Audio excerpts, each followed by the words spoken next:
Poco antes de finalizar la Segunda Guerra Mundial, los países más poderosos liderados por Estados Unidos e Inglaterra se reunieron en territorio norteamericano para definir el nuevo orden económico mundial de la posguerra. En esa reunión se crearon dos instituciones, el Banco Mundial y el Fondo Monetario Internacional, cuyos objetivos eran la prosperidad económica del mundo, el aumento de la producción y la generación de empleo. 50 años más tarde, la mayoría de los países latinoamericanos que aplicaron las políticas del FMI atraviesan intensas crisis económicas y sociales y deben soportar la injerencia del organismo internacional que los presiona para que paguen sus deudas. ¿Por qué las naciones de América Latina tan ricas en recursos han llegado a esta situación? ¿Acaso solo han sido víctimas de administradores corruptos y gobiernos ineficientes? ¿O existe un plan diseñado desde los centros financieros de poder para someter a todo un continente, utilizando al Fondo Monetario Internacional como la herramienta ideal para llevar a cabo este objetivo?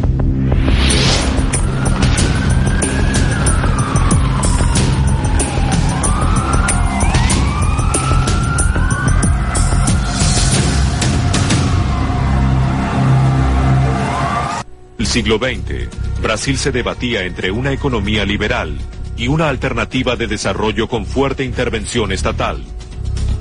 Mientras se sucedían en el poder presidentes que aplicaron alternativamente un modelo y otro, Brasil inició una etapa de industrialización y de paulatino endeudamiento que lo llevó a negociar con el Fondo Monetario Internacional.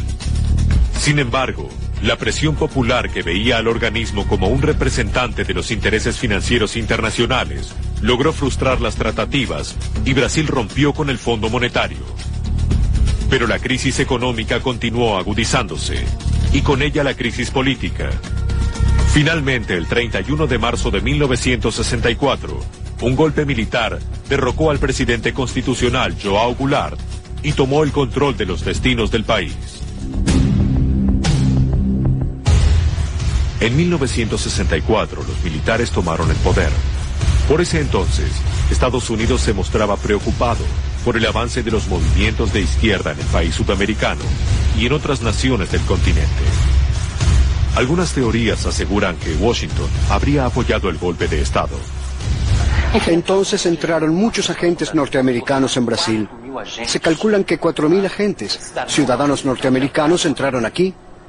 Hubo la operación llamada Brother Sam, en la que un comando norteamericano estuvo ancorado en las costas brasileñas, con navíos tanques, con helicópteros, armamentos. No hay duda del proceso de observación. La dictadura militar tenía como objetivo impedir el avance de los partidos de izquierda y estabilizar la situación económica que atravesaba por una grave crisis inflacionaria. Entonces el país se pone alineado con Estados Unidos. La alineación es absoluta, algo que recuerda el gobierno de Dutra, y es en ese sentido que los créditos norteamericanos resurgen al acuerdo con el FMI y Roberto Campos, Otávio Gouveia de Bulloes, llevan a cabo lo que más tarde quedó conocido como el trabajo sucio. El trabajo sucio es arrojo salarial, la recesión, la bancarrota de empresas, la desnacionalización. O sea, era una obsesión con el fin de la inflación.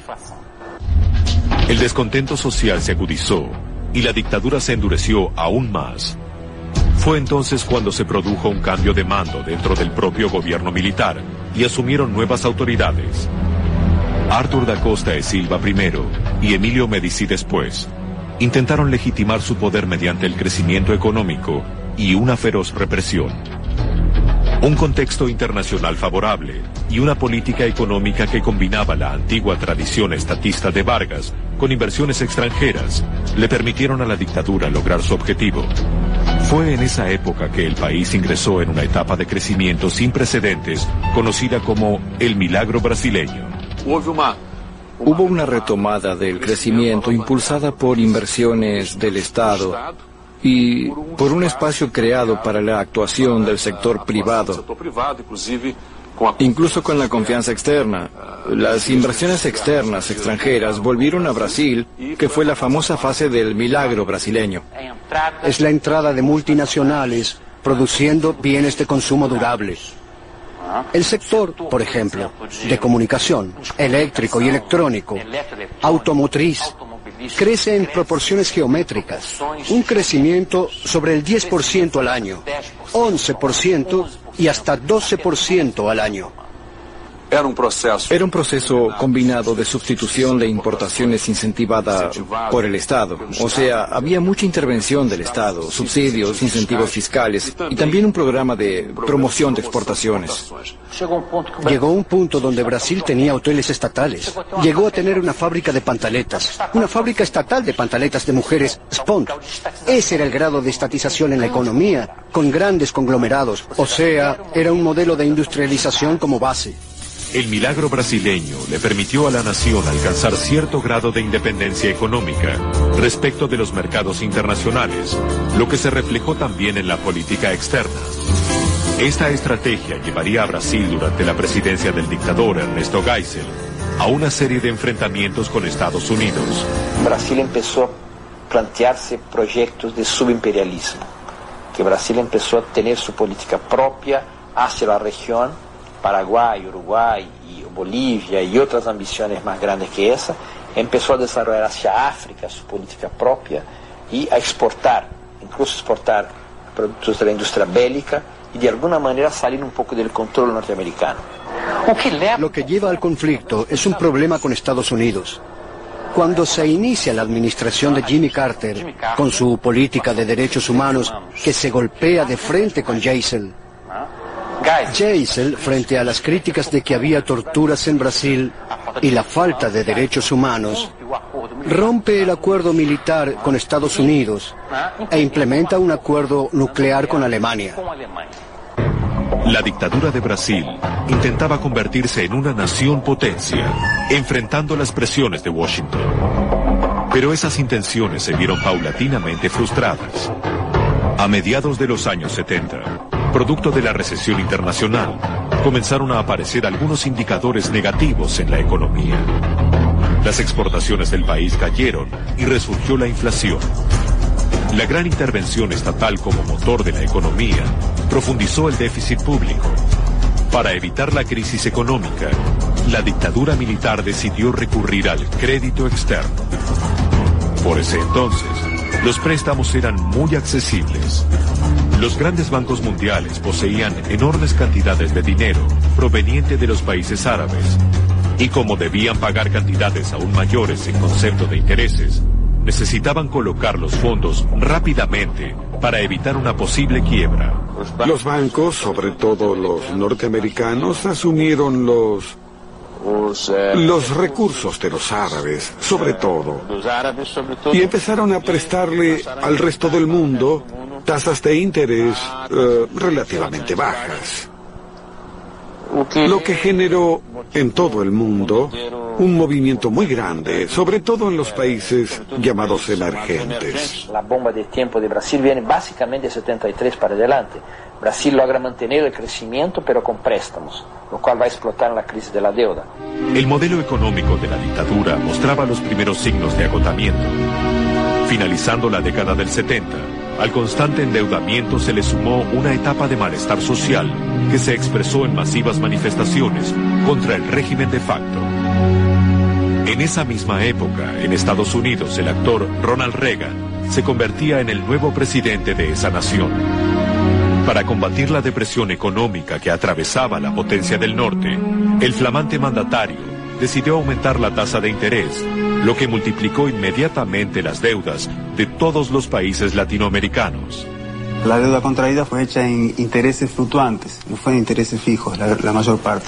Cuando Reagan aumenta los intereses en la década de 80, los países deudores tienen grandes problemas. En 1982, México fue el primer país latinoamericano en entrar en moratoria. El país azteca no podía hacer frente a los pagos de su deuda y la crisis se propagó rápidamente por toda la región. Argentina, Brasil y la mayoría de las naciones del continente también suspendieron sus pagos.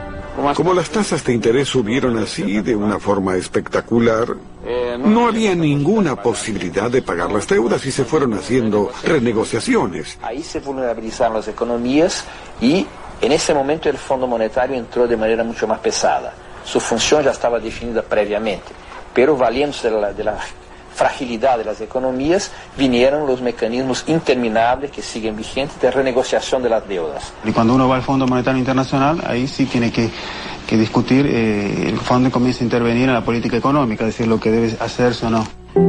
El milagro brasileño había terminado. El país que había crecido de forma espectacular a comienzos de los 70, ahora se encontraba altamente endeudado. Y el Fondo Monetario Internacional no había alertado a la banca ni a los gobernantes de los peligros de esta práctica. La intención de la dictadura brasileña de legitimarse a través del crecimiento económico se convirtió en un recuerdo.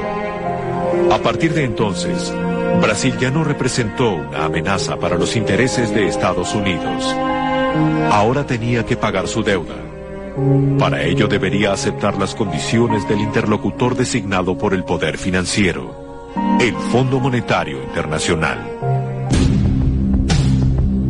A partir de 1968, bajo el gobierno de una dictadura militar, Brasil experimenta una etapa de crecimiento económico excepcional, conocida como el milagro brasileño. Tiempo más tarde, este modelo que tiene al Estado como motor principal de la economía comienza a mostrar fisuras. El déficit público se acrecienta y para combatirlo se recurre al crédito externo. Brasil ingresa en una espiral de endeudamiento continuo y rápidamente la deuda se hace impagable. Es entonces cuando entra en acción el Fondo Monetario Internacional. En 1982, México se había declarado en cesación de pagos. Lo siguieron la mayoría de los países latinoamericanos, Brasil entre ellos. Para resolver esta difícil situación, los bancos acreedores, preocupados, acudieron al Fondo Monetario. El organismo tenía entre sus estatutos fundacionales controlar el nivel de endeudamiento de las naciones, pero había desatendido esta regla durante toda la década del 70, en donde la región tomó préstamos por encima de sus capacidades. Ahora, ante el requerimiento de la banca, el fondo renegociaría las deudas de América Latina y comenzaría a intervenir en sus asuntos internos.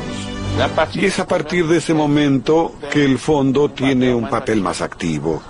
Porque fue el fondo quien asumió, digámoslo así, el control de todas esas negociaciones internacionales de parte de los acreedores, y el fondo pasó a exigir lo que llamaron ajuste estructural, que era todo un conjunto de políticas económicas que aseguraran el pago del servicio y de la deuda. No era otro el objetivo, ¿no?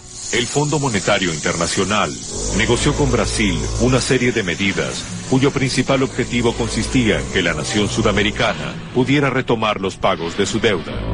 Básicamente, se trataba de ajustar los gastos estatales como salarios e inversiones públicas, financiar exportaciones y generar un superávit con el cual afrontar dichos compromisos. No había política económica, había los cálculos de cuánto había que pagar al año y cómo buscar eso. Y todo valía para poder pagar la deuda. Fue ese el mecanismo. A partir de ese momento, realmente, el fondo pasó a controlar nuestra política económica muy directamente, con comisiones permanentes, con exigencias políticas muy bien determinadas por el fondo. El ingreso del Fondo Monetario Internacional a la política de Brasil marcó para algunos el inicio de la subordinación del país a los intereses financieros internacionales. La nación retomó los pagos de su deuda.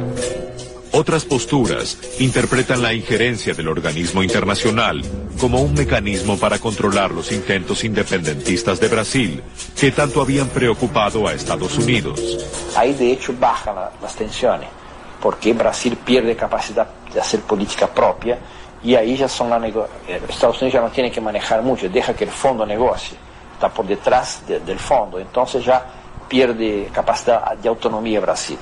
Entonces ahí ya es un periodo de declinio, de debilitamiento de la dictadura para alivio del gobierno norteamericano, que veía a los militares brasileños como con un potencial de política autónoma respecto a Estados Unidos que les causaba cierto temor. Ante la falta de libertades y perspectivas, la presión popular aumentó y el gobierno militar comenzó una progresiva transición hacia la democracia. En enero de 1985, Tancredo de Almeida Neves fue elegido presidente por un colegio electoral, convirtiéndose en el primer presidente electo tras 21 años de dictadura. Sin embargo, un problema de salud frustró su mandato y falleció al poco tiempo. Asumió el vicepresidente José Sarney, quien tiempo después lanzó el Plan Cruzado, un programa económico creado por economistas del Brasil sin la intervención del fondo. Hubo un momento de shock que fue durante el Plan Cruzado, cuando hubo un intento de una política económica propia. Pero el Plan Cruzado duró 2 años y algo, y no logró mantenerse.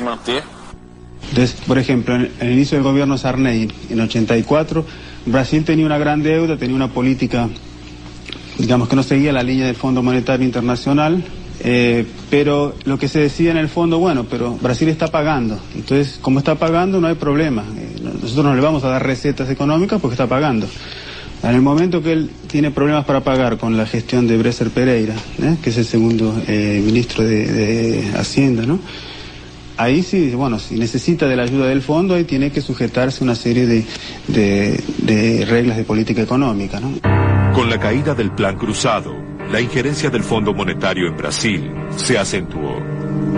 El enviado del organismo internacional en aquellos años, Thomas Reichmann, recuerda la situación que atravesaba el país en la década del 80. Partimos la década del 80, digamos el 82, la inflación estaba en torno a 100% anual, sigue en 120%, y terminamos la década con inflación de 5.000, 6.000%. Digamos, en el caso, el último mes, ya en enero, febrero del 90,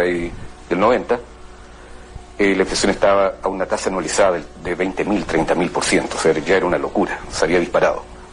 La capacidad empresarial se dedicaba en su mayoría a evadir la inflación, a hacer gimnasia bancaria, se dedicaba a las finanzas y no a producir.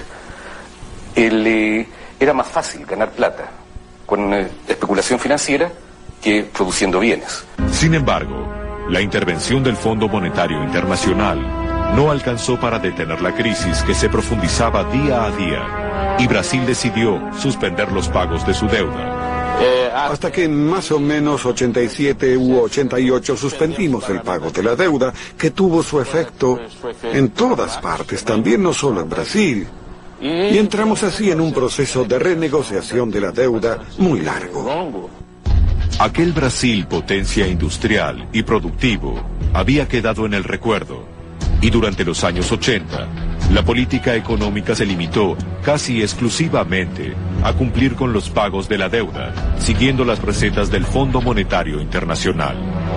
Algunos especialistas consideran que esta situación fue parte de una estrategia orquestada por el Fondo y el poder financiero mundial para controlar la economía del país. Esta visión conspirativa de la historia se afirma cuando a comienzos de la década del 90 se redactó en Estados Unidos, a instancias de los bancos acreedores y con el aval del Fondo Monetario Internacional y el gobierno norteamericano, el Consenso de Washington. Un conjunto de políticas que se iban a transformar en las bases del neoliberalismo en América Latina. En ellas se proponía, entre otras cosas, la apertura de la economía, la privatización de las empresas públicas y la reducción de las funciones del Estado. El rol que tuvo el FMI ahí es que todos estos planes, como este llamado plan neoliberal, fueron todos determinados por el Fondo Monetario Internacional. Y las condiciones que impuso el Fondo Monetario fueron las condiciones de hegemonía del neoliberalismo. Condiciones tales como apertura de las economías, privatización de empresas, privilegio del ajuste fiscal, desregulación de la economía, flexibilización laboral. En verdad, el paquete, los condicionantes del Fondo Monetario son el eje de las políticas del continente. Cualquiera que fuera el país, el paquete era el mismo. En 1989, Brasil asistió a nuevas elecciones presidenciales. Los principales candidatos eran Fernando Collor de Mello y Luiz Inácio Lula da Silva. El primero contaba con el apoyo de los liberales y la simpatía del poder financiero internacional. Lula da Silva representaba a la clase trabajadora y a los movimientos de izquierda. Creo que allí, en las elecciones del 89, Brasil escogió sus caminos. Lula podría haber ganado, pero ganó Collor. Y a partir de allí, junto a la caída del muro de Berlín, el desarme de la Unión Soviética fue la victoria del conservacionismo liberal en el mundo. Tras la primera elección presidencial directa desde 1960, asumió el poder Fernando Collor de Mello. El pueblo vivía ilusionado el completo retorno de la democracia. Sin embargo, una vez en el gobierno, el flamante mandatario tomó una sorpresiva medida, confiscando los ahorros de los ciudadanos, y la esperanza se transformó en desilusión. En Brasil, las cajas de ahorro eran algo sagrado. La caja de ahorro era el santuario generalmente de los pobres y de la clase media, donde deposita su dinero, y Collor retiene las cajas de ahorro. Todas las cajas en el país fueron tomadas por Estado y las personas tenían el derecho de recibir recursos. Primero una base de $500, además de otros recursos, siempre que probaran que necesitaban ese dinero para fines que el Banco Central conceptuara legítimos. Al poco tiempo, siguiendo los lineamientos del Consenso de Washington, Fernando Collor de Mello comenzó a privatizar las empresas y abrir la economía. Estado mínimo, comercio y mercado máximo, desreglamentación de la economía, precarización de los derechos laborales, libre negociación, ya sea de tipo fuerte o no, entre empleados y jefes, privatización, ideología de que lo particular siempre es más eficiente e interesante que lo público. Todo esto estaba de forma histriónica, arrebatada y muy corrompida en el proyecto que Collor de Mello había encarnado. Pero pronto las denuncias por corrupción arrinconaron a Fernando Collor de Mello, y tras ser sometido a un juicio político, fue destituido de su cargo a solo 2 años de haber asumido. Existen 2 versiones sobre el impeachment del presidente Collor. La primera, casi ilusoria, es la de que los jóvenes brasileños se pintaron. Fueron a las calles y en un movimiento parecido al de París en el 68, quitaron al presidente corrupto del poder. La otra es que la alta sociedad en un determinado momento de la crisis se dio cuenta de que ese presidente corrupto tampoco le servía a ellos. Si me preguntas qué derribó al presidente Collor, te diría que fueron jóvenes con caras pintadas, aliados a la alta sociedad descontenta en el país. Con la caída de Fernando Collor de Mello, asume la presidencia el vicepresidente Itamar Franco. Sin embargo, estos cambios políticos no iban a representar ningún riesgo para que el plan neoliberal, impulsado por el Fondo Monetario Internacional y el poder financiero, continuara su marcha. En los años 70, la dictadura de Brasil tomó créditos por encima de su capacidad de pago, y en 1982, las autoridades militares anunciaron que no podían hacer frente a los compromisos contraídos. En los años 90, siguiendo los lineamientos del organismo internacional, Brasil inició una etapa de privatizaciones y apertura de la economía, con la esperanza de estabilizar su situación, retomar el crecimiento y pagar la deuda. Para algunos, esta etapa era quizá la última fase del supuesto plan del Fondo Monetario y el poder financiero internacional para conquistar las riquezas de la nación sudamericana. Tras un juicio político por corrupción, Fernando Collor de Mello dejó su cargo y asumió la presidencia Itamar Franco, quien completó su periodo. Por aquel entonces, el gobierno de los Estados Unidos, con el apoyo del Fondo Monetario Internacional, propuso a Brasil y otros países de América Latina un plan que fue presentado como la solución al problema de la deuda, el Plan Brady. Sin embargo, algunas opiniones sostienen que el Plan Brady favorecía más a los intereses del poder financiero que a las naciones de Latinoamérica.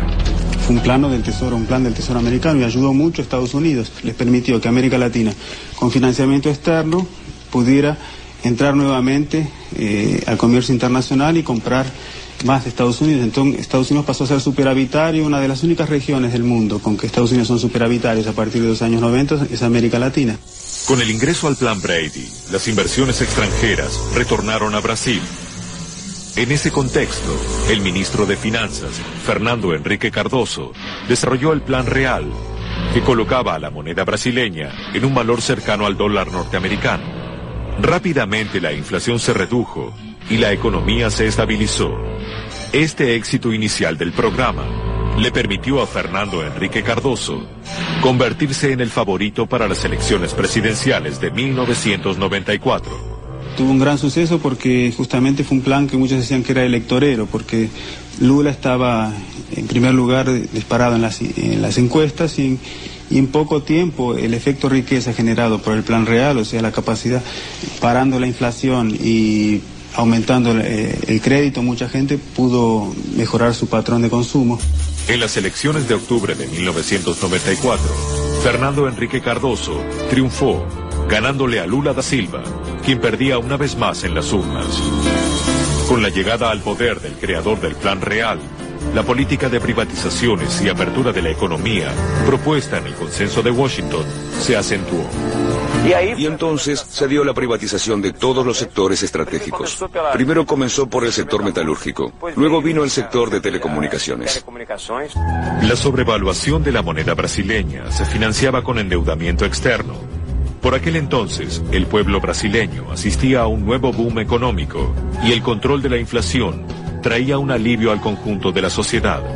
Durante este periodo del 94 al 98, mientras el fondo elogiaba al gobierno brasileño por el combate a la inflación, el gobierno brasileño contraía deudas, las ocultaba bajo la alfombra. En 1998, luego de 4 años de estabilidad, el Plan Real comenzó a tambalear.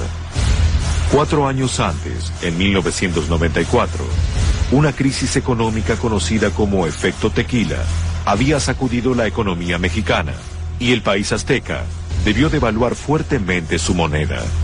La crisis produjo un contagio asombroso y los capitales internacionales comenzaron a viajar, entrando y saliendo velozmente de las economías emergentes, intentando preservar sus ganancias. La crisis golpeó en algunos países asiáticos, luego en Rusia, para volver con todas sus fuerzas a América Latina. Esta vez, había llegado el turno de Brasil. La crisis es por la multiplicación de endeudamiento, simplemente. Ese mecanismo muy sencillo de buscar más plata afuera para pagar las deudas, y esa plata cada vez se da con intereses más altos, plazos más cortos, hasta que llega un momento los prestadores ya dudan de que vas a tener capacidad de pago. Las crisis habían instalado la incertidumbre en los acreedores, que comenzaron a dudar de la capacidad de pago de Brasil. El crédito se hizo escaso y caro. La devaluación parecía una salida posible, pero las elecciones se encontraban próximas, y el gobierno, con el consentimiento del Fondo Monetario Internacional, postergó esa decisión. El Fondo Monetario Internacional actuó con criterios técnicos muy especiales porque la reelección de un presidente no es un criterio aceptable en una organización internacional. Esto significa que el Fondo Monetario Internacional pasó a ser un partido político dentro de Brasil, apoyando la candidatura de Fernando Henrique para la reelección. A la vez, el mismo fondo tiene siempre confianza en un presidente, no en un partido. Entonces el planteamiento de la reelección es un ítem importante de las negociaciones del fondo, de la confianza que el fondo tenía en gobernanza. Para evitar la crisis en pleno proceso electoral, el Fondo Monetario Internacional y el Tesoro de los Estados Unidos enviaron nuevos recursos al gobierno de Cardoso, que fueron utilizados para estabilizar la situación. El presidente lograba así su segundo mandato consecutivo, derrotando una vez más a Lula da Silva. Sin embargo, el fantasma de la devaluación seguía presente y comenzó una incesante fuga de capitales. En la víspera del gobierno, cuando sacó un presidente del Banco Central, puso un otro favorable a la devaluación sin que tomara medidas urgentes. Entonces sabía que venía Y los que más rápidamente salieron fueron los capitales nacionales. Y el dinero se fue. Claro, todas las reservas del país, además del dinero que se pudo ahorrar, se fue todo. Finalmente, en 1999, a poco de asumir su segundo periodo como presidente, Fernando Henrique Cardoso devaluó la moneda. A partir de entonces, su popularidad comenzó a caer, mientras realizaba sucesivos ajustes cambiarios y enormes esfuerzos para mantener la estabilidad. Cardoso sabe que fue lo que fue, es lo que es, será lo que sea, mientras se valorice la estabilidad.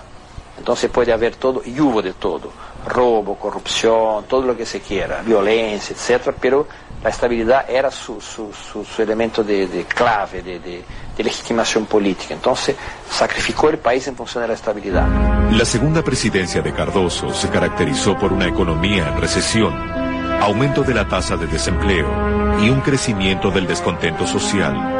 La crisis argentina, uno de sus socios principales, debilitó aún más la frágil situación de Brasil, y el Fondo Monetario Internacional debió intervenir en 2 oportunidades para evitar la debacle.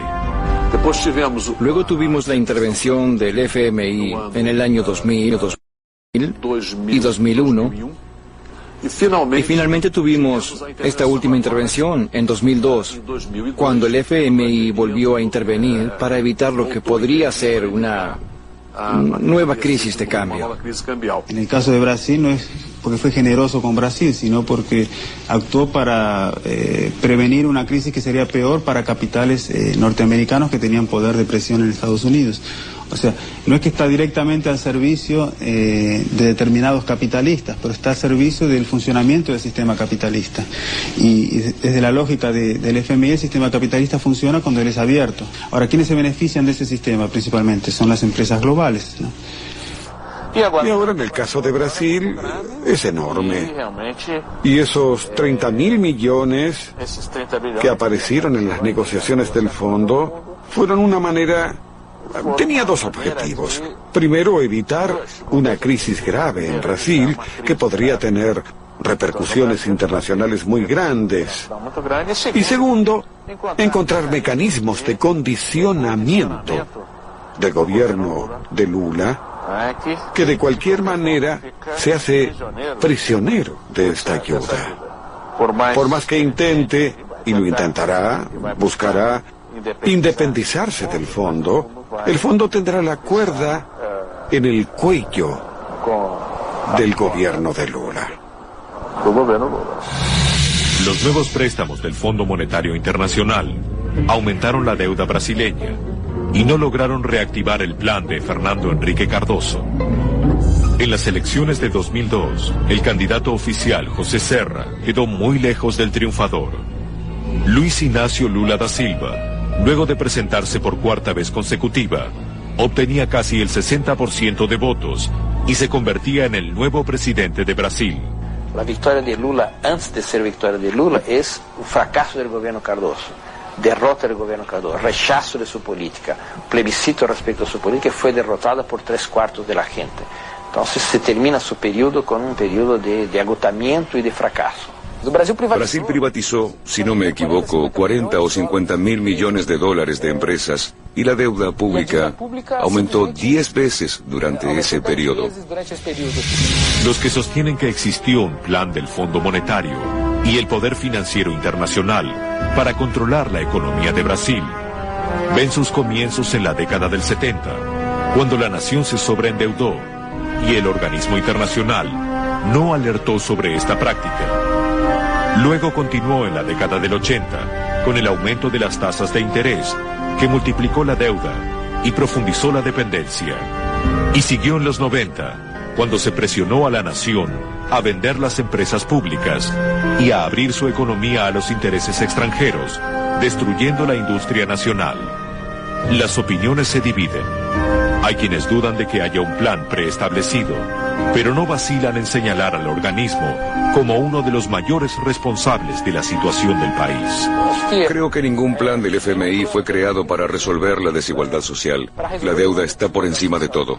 Esto no es un principio ni ninguna teoría económica podría defender tal principio. Si no consigues el dinero para solucionar eso, le cortas a la salud, a la educación.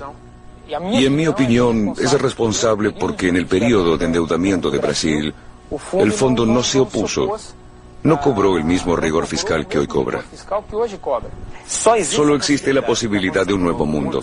Si hubiera una ruptura de los países pobres con esa lógica impuesta por los países ricos a través de sus organismos gestores, como el Fondo Monetario Internacional, el Banco Mundial y otros. Es una nueva forma en que el imperialismo cada vez más necesita a esos estados nacionales operando a su favor. Están fortaleciendo al Estado, pero con el Estado vinculado al sector financiero. Fortalecen la acción del Estado en favor del sector financiero. Tal vez la llegada al poder del sindicalista Lula da Silva encienda una luz de esperanza para los que se oponen a las políticas del Fondo Monetario Internacional.